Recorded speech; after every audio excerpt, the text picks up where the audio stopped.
Il-Kummissjoni Elettorali tal-Partit Nazzjonalista qed tinvestiga riklam tal-kap Adrian Delija fuq Facebook u li fih jidher li ntużaw fondi tal-partit. Ir-rapport ta' dan is-sit Newsbook hekk kif fuq Facebook der messaġġ promozzjonali ta' Delija u li fih ħabbar il-kandidatura tiegħu għat-telliqa tal-kap.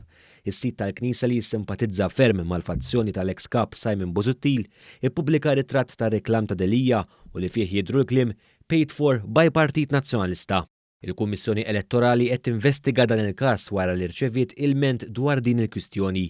Il-Kummissjoni Elettorali kienet approvat regola li fiha kandidati setgħu jibdew il-kampanja elettorali biss wara li jkun sar il-proċess ta' skrutinju u due diligence mill-Kummissjoni Elettorali tal-Partit Nazzjonalista.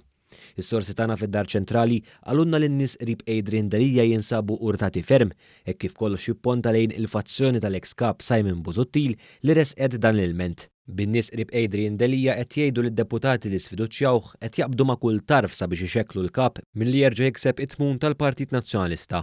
In-nomini għat-telliqa tal-kap jalqu nhar it-tnejn li ġej, madankollu kollox jindika li t-telliqa ser tkun bejn Adrian Delija u Bernard Grech.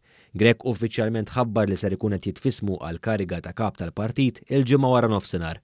Madankollu din ma waslitx bħala sorpriża hekk kif fl-aħħar jiem der ċar kif il-fazzjoni Busuttil remmiet lil Teris Komodini Kakija u ntefet bruħa u ġisema wara Bernard Grech.